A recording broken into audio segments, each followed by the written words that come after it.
Bom dia, galera. A gente está aqui hoje para continuar nosso estudo sobre o Brasil e o Império, né, o período regencial, que foi onde a gente parou na nossa última aula. E a gente vai falar sobre as rebeliões regenciais. Basicamente falando, 5 religiões. Revolta dos Malês, que aconteceu na Bahia em 1835. A Cabanagem, que aconteceu no Pará entre 35 e 1840. A Sabinada, que também aconteceu na Bahia entre 1837 e 1838. A Balaiada, que ocorreu no Maranhão entre 1838 e 1841, e a Revolução Farroupilha, que aconteceu no Rio Grande do Sul entre 1835 e 1845. Repare então que a gente tem um período bem conturbado da história, quase que uma revolta em cima da outra, uma rebelião em cima da outra, e o governo central brasileiro tinha que dar um jeito de conter tudo isso se quisesse manter a unidade do Brasil. A gente quase perdeu essa unidade durante esse período regencial.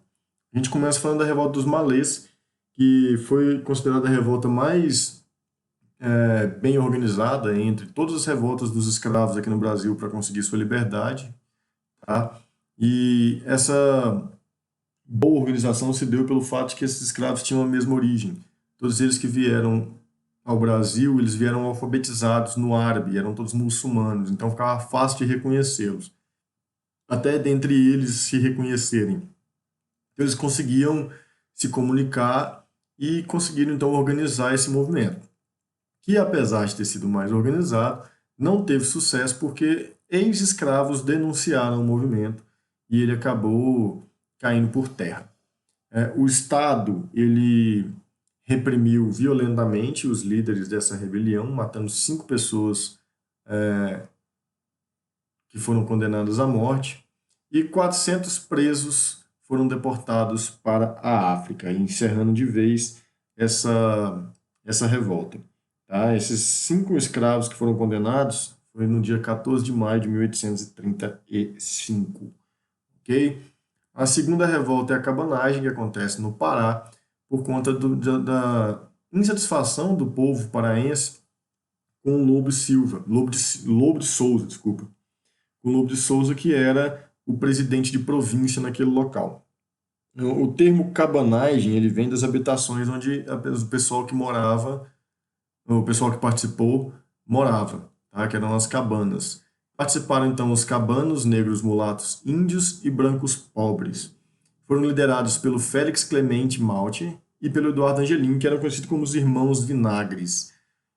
Não foi um movimento que deu muito certo pelas divergências que aconteciam dentro dos próprios revoltosos, junto dos próprios revoltosos.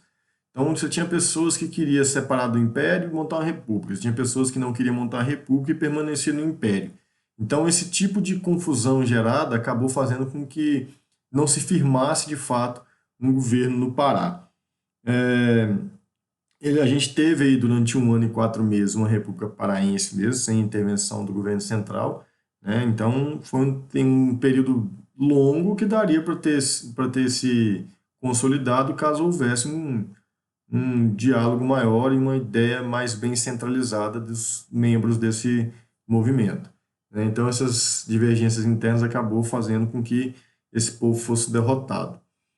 Ali teve uma constante troca de comandos. A gente teve primeiramente o Félix Clemente, que em poucos meses os próprios rebeldes mesmo executaram ele, porque ele assumiu o poder e não quis se separar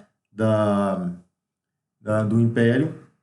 Depois, o Francisco Vinagre foi morto em combate e o Eduardo Angelim foi o último que assumiu, que quando ele resolveu se separar de vez do Império, ele acabou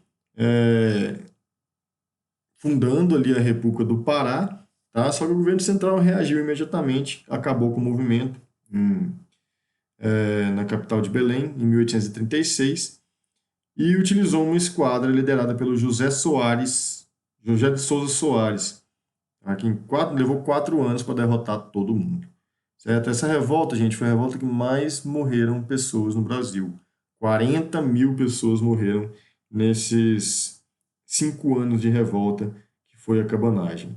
Então, foi o primeiro movimento onde as pessoas menos favorecidas do Brasil conseguiram chegar ao poder e montar, de fato, um governo.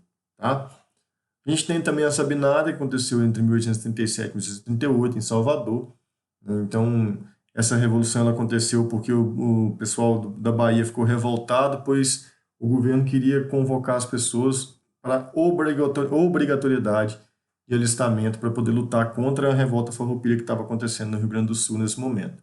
Esse foi um movimento de cunho republicano, tá? Eles queriam montar uma república na Bahia, e o curioso desse movimento é que eles queriam fazer essa república somente até a posse de Dom Pedro II, só até quando Dom Pedro II conseguisse ter a maioridade e tomar posse. Depois eles voltariam a ser parte do Brasil.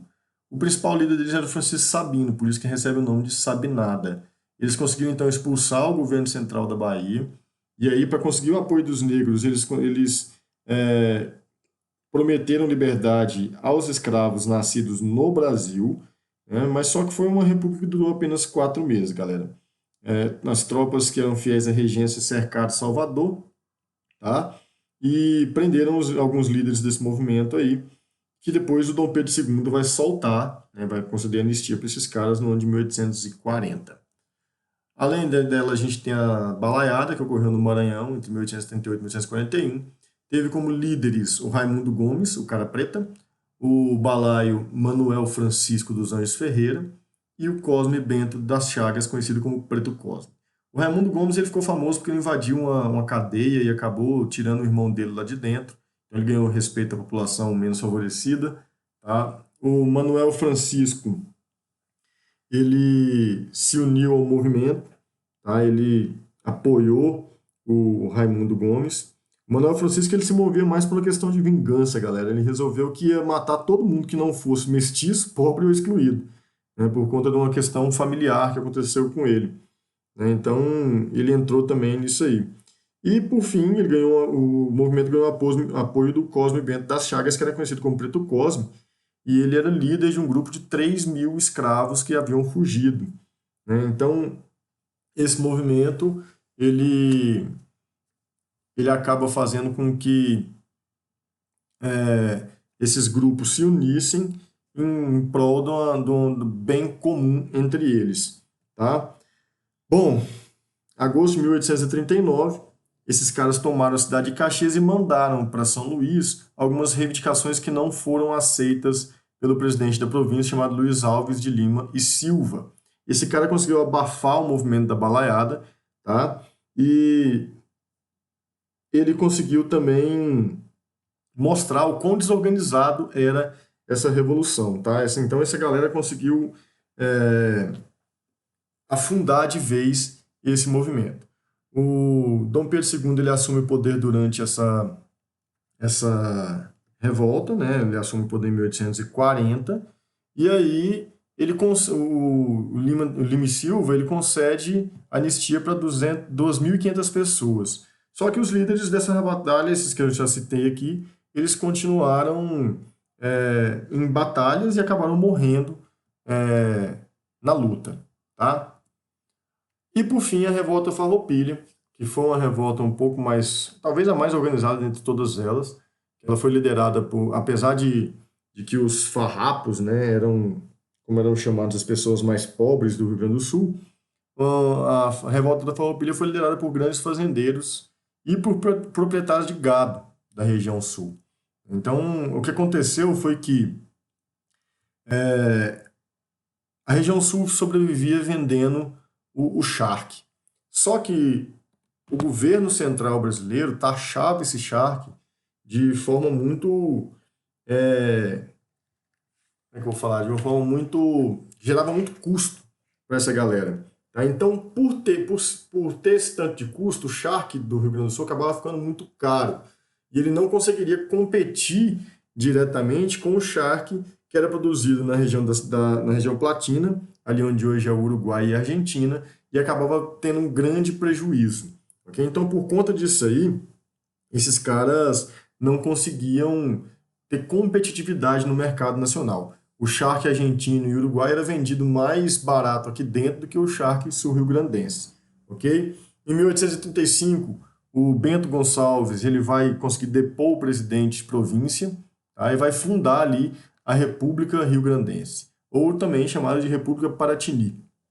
Esses caras espalham as suas ideias ali. Chegou até quase a ter uma Assembleia Constituinte, onde eles queriam fazer uma Constituição inspirada na Revolução Francesa e também na Constituição norte-americana, tá? E essa ideia ela espalhou pelo sul do Brasil. Na região de Santa Catarina, por exemplo, a gente teve a fundação de uma outra república também, tá? E a República Juliana, que ela teve o apoio da luta armada do Davi Canabarro e do Giuseppe Garibaldi, que vieram lá da Itália para cá. O Giuseppe Garibaldi depois se destaca lá na unificação italiana, com, com lutas para poder fazer com que aqueles estados se unissem, formando o que a gente conhece hoje como Itália, tá? O Barão de Caxias, que foi chamado para contornar a situação, gente, ele era conhecido como o pacificador do Império. Aí ele, ao mesmo tempo que mantinha a batalha ativa, ele conversava com os líderes do movimento para tentar chegar num consenso diplomático. Em 1845, finalmente isso aconteceu e eles assinaram um acordo de paz que estabelecia anistia aos revoltosos, além de outras vantagens, como, por exemplo, o Império pagaria todas as dívidas do regime republicano que havia se instaurado ali. Outro ponto, quem iria indicar o próximo presidente de província seriam os próprios sul-rio-grandenses. O imperador não teria esse poder de indicação ali no Rio Grande do Sul, tá? Os oficiais que lutaram na Farroupilha seriam integrados ao exército brasileiro, ao exército imperial, no caso, com os mesmos postos que tinham lá no Rio Grande do Sul. Os escravos que participaram da revolução do lado dos revoltosos seriam libertos, tá? Continuariam válidos todos os processos em julgamento na justiça republicana. Então, se tivesse alguma coisa acontecendo no Rio Grande do Sul, eles continuariam julgando como estavam já na República Sul-Rio-Grandense.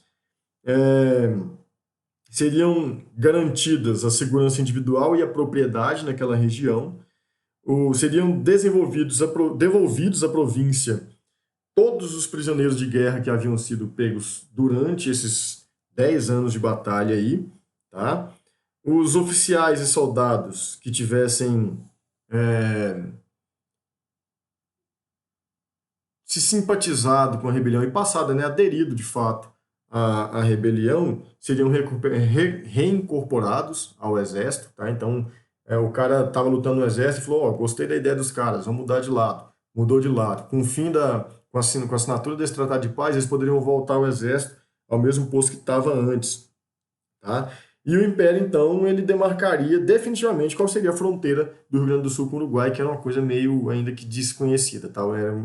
Não tinha uma lógica muito detalhada sobre onde ficaria isso aí. E também o Estado tributaria menos o charque sul-rio-grandense e mais o charque platino, fazendo com que a Farroupilha conseguisse êxito em todos os seus objetivos, tá? A gente encerra esse capítulo aqui, então, galera, fica por aqui. Daqui a pouquinho eu encontro vocês no Zoom para a gente tirar qualquer tipo de dúvida e fazer uma pequena revisão sobre tudo isso. Tá certo? Um abraço e até mais.